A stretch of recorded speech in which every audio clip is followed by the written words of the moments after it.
Yeah, briefly, we're fairly healthy. We know we're going to play a really good Ole Miss team, well coached. Coach Kiffin is a great football coach. His staff, a lot of talent there, and we're looking forward to having them at home here at 11 o'clock on ESPN. We'll begin with Bob Holt of the Arkansas Democrat-Gazette. Hey, Sam, I wanted to ask you about Ole Miss's tempo. I know you've played it before, and some of the defensive guys have, but some haven't. How have you guys been preparing for that? Kind of what's your take on their tempo?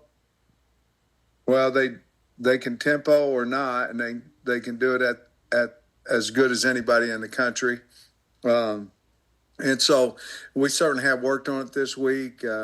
Got a taste of it against Tennessee as well. So that helped us prepare for this week as far as tempo goes. And we know we'll see it. They're excellent at it. And so we're well aware of that and working very hard on it.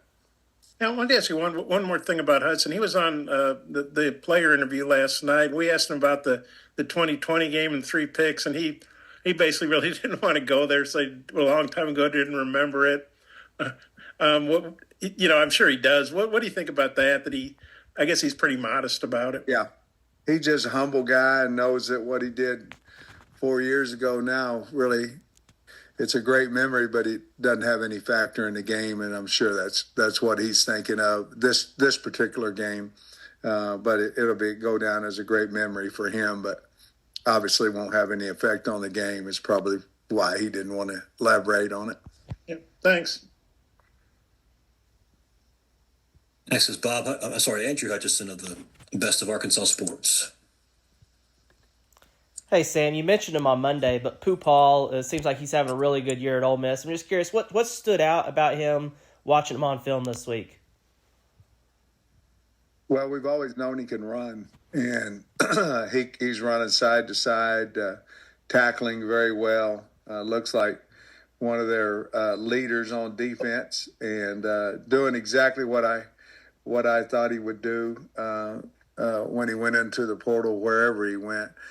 Be a really fine player for whomever he went to, and he was a great player for us and doing the same thing at Ole Miss. And when we talked to you on Monday about the tight ends, a name that we didn't bring up was Shamar Easter. I'm curious, kind of how is he developing? Is he getting close to maybe being able to contribute for you guys? Probably not this season. He is going to get some looks on special teams a little bit this week.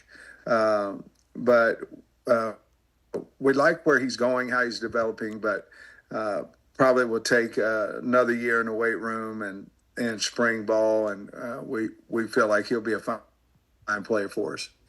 Appreciate it, Coach.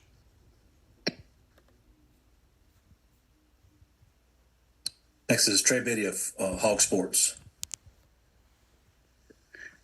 Hey, Coach. I was wondering about this defensive line for Ole Miss. Obviously, they did a lot of good work in the portal, bringing some guys in. I guess we'll find out more on Walter Nolan. But they got 3 guys that are ranking the top 10 in sacks. It's the top sack team in the SEC. I know you probably don't want to go into specifics, but what does change going from a team like Mississippi State that wasn't I think they ranked last in the SEC in sacks versus a team that ranks first in the SEC in sacks?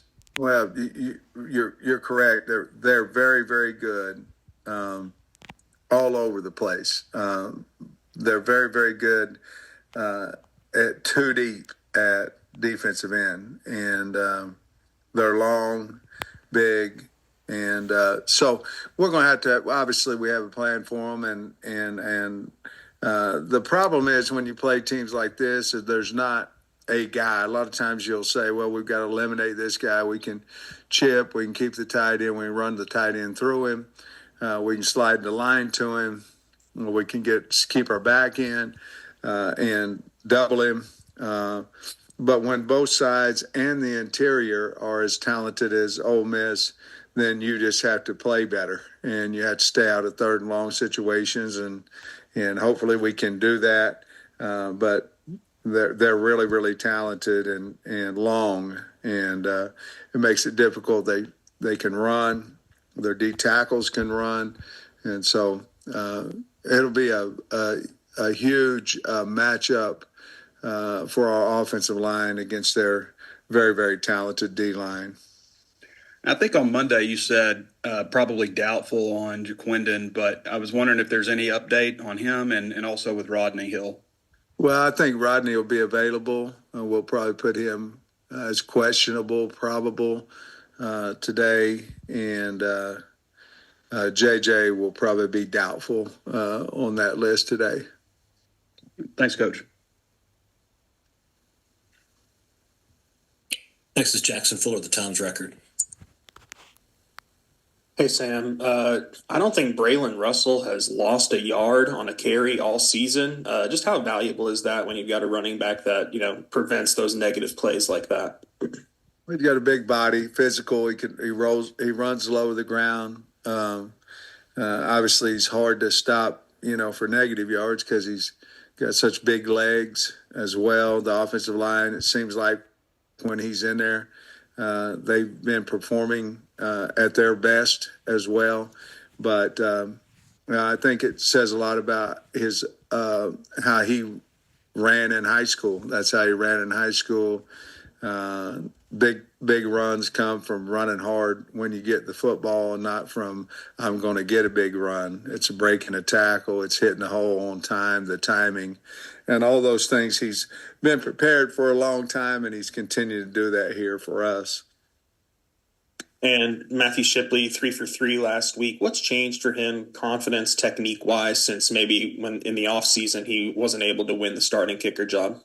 Well, I think part of it last week, the field goal range was significantly shorter.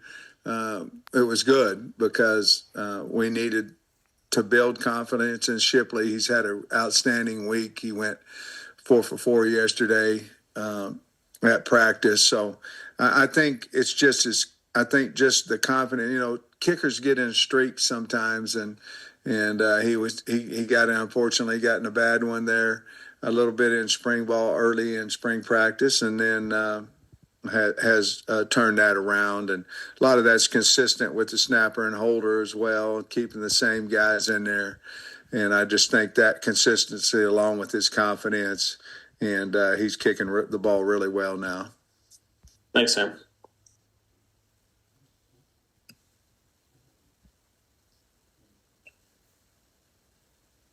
Next will be Tom Murphy, the Arkansas Democrat-Gazette. Sam, I wanted to ask you about the linebacker group. You had Brad Spence jump up and get 11 tackles with Sorey last week, and the depth and the quality you're getting there. I like them. I like them a lot. They seem to get along well. Switzer made a huge play down on the goal line. Obviously, Steven Dix is playing well too. So those 4 guys, and to be honest with you, we're planning on playing Brad Shaw more. So we feel like we have a lot of younger linebackers that are preparing to get ready. But those 5 guys, we have a lot of confidence in. They're all physical. They all can run. And so you specifically talked about Spence, though, and Sorey. Those guys are playing at a high level right now and tackling well.